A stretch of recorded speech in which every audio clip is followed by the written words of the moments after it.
es una de las películas más míticas de la historia del cine, que esconde unas cuantas curiosidades. Recopilamos 15 datos sorprendentes sobre El Padrino que seguramente no conocías. Aunque es difícil escoger cuál es la mejor película de la historia del cine, pues eso varía en función de los gustos de cada uno. No cabe duda de que El Padrino estaría entre lo más destacado del séptimo arte. Mantén cerca a tus amigos, pero aún más cerca a tus enemigos. Dirigida por Francis Ford Coppola en 1972 y con un reparto encabezado por el gran Marlon Brando, la temática de El Padrino adapta la novela de Mario Puzo y sigue la historia de Don Vito Corleone, todo un respetado jefe de las 5 grandes familias de la mafia de Nueva York. Cuando Corleone, en contra de los consejos de Il Consigliere y Tom Hagen, se niega a participar en el negocio de las drogas, el jefe de otra banda ordena su asesinato, arrancando una violenta y cruenta guerra entre las familias mafiosas. Ganadora de 3 premios Oscar, la cinta se convirtió en todo un clásico de culto, formando parte de una de las trilogías más icónicas del cine, como suele ser habitual en las producciones cinematográficas. Por lo general, el equipo que finalmente trabaja en ella no es la primera opción que se tenía en mente. Aunque ha sido toda una leyenda de Hollywood, Paramount no estaba en absoluto interesado en contar con Marlon Brando para El Padrino. Cuando Coppola mencionó inicialmente a Marlon Brando como una posibilidad para Vito Corleone, el director de Paramount, Charles Bloder, le dijo que el actor nunca aparecería en una película de Paramount. El estudio presionó al director para que eligiera a Laurence Olivier como Vito, antes de finalmente aceptar buscar a Brando después de ver la prueba de pantalla del actor. Sin embargo, hacer una prueba de pantalla no es algo que Brando normalmente aceptaría, por lo que Coppola atrajo al famoso actor a lo que llamó una prueba de maquillaje, que en realidad era la prueba de pantalla que exigía el estudio. Cuando Coppola le mostró al estudio las imágenes, los ejecutivos ni siquiera reconocieron a Brando, ya que este estaba debajo del maquillaje, y quedaron lo suficientemente impresionados como para agregarlo al elenco. Por cierto, Marlon Brando era conocido en Hollywood por no estudiarse ningún guión.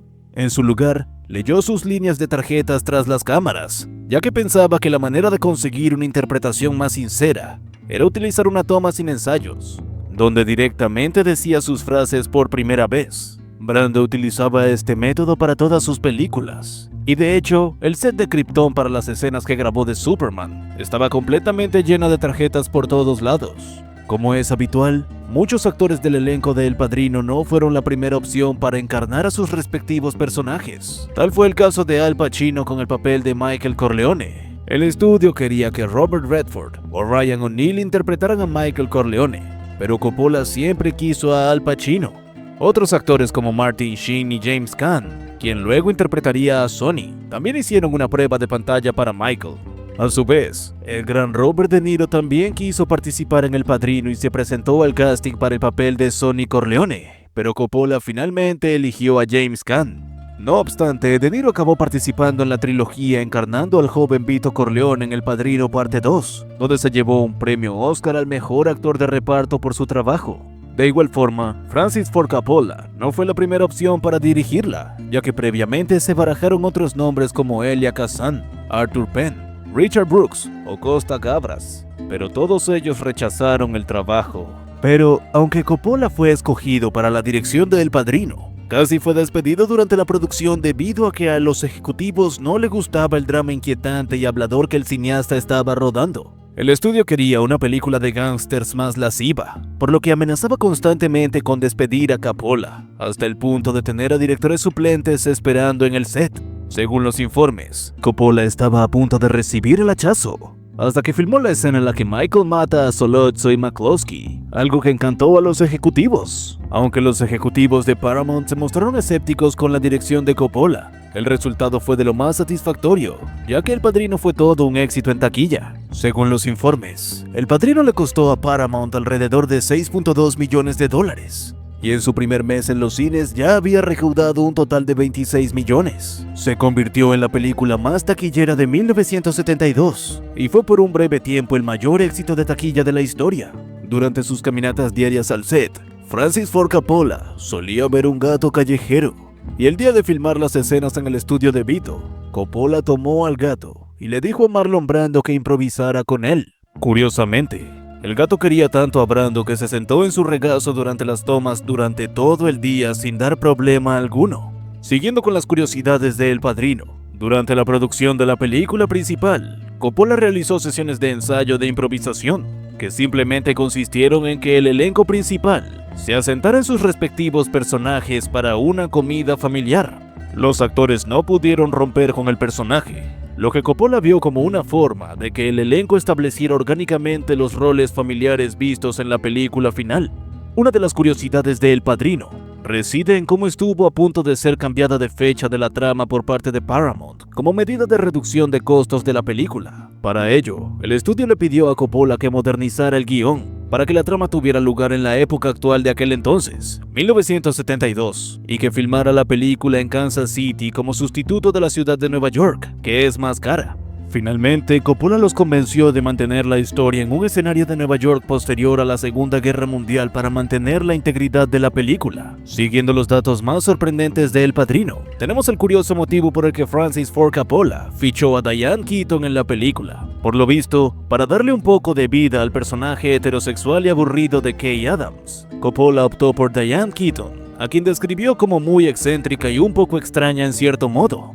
Entre las curiosidades de El Padrino tenemos la manera en la que Francis Ford Coppola realizó algunas de las secuencias más populares de la película, para agregar un sentido de realidad a la escena de la boda, y porque solo tenía 2 días para filmarla. Coppola hizo que el elenco actuara e improvisara libremente en el fondo. Luego filmó viñetas específicas entre la acción. Lenny Montana, quien interpretó a Luca Brasi en la película, fue luchador profesional antes de convertirse en actor. Estaba tan nervioso al tener que decir sus líneas ante una leyenda como Marlon Brando durante la escena en el estudio del Padrino, que no dio una buena toma durante todo el día de rodaje. Como no tuvo tiempo de volver a filmar la escena, Coppola agregó una nueva escena de Luca Brasi ensayando sus líneas antes de ver al Padrino para hacer que las malas tomas de Montana en realidad pareciera que Brasi simplemente estaba nervioso por hablar con el Padrino.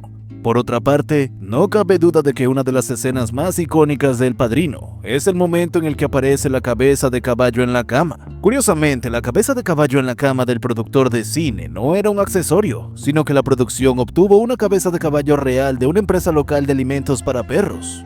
Ya no veremos la película igual. Hubo ciertos momentos en El Padrino que fueron fruto de la improvisación, como por ejemplo la línea en la que Clemenza, interpretado por Richard Castellano, decía "toma el cannoli". La línea en el guión solo tenía al actor diciendo "deja el arma", después del golpe al mafioso que delató a los Corleone. Se inspiró para hacer la edición después de que Coppola insertó una línea en la que la esposa del personaje le pide que compre cannoli para el postre.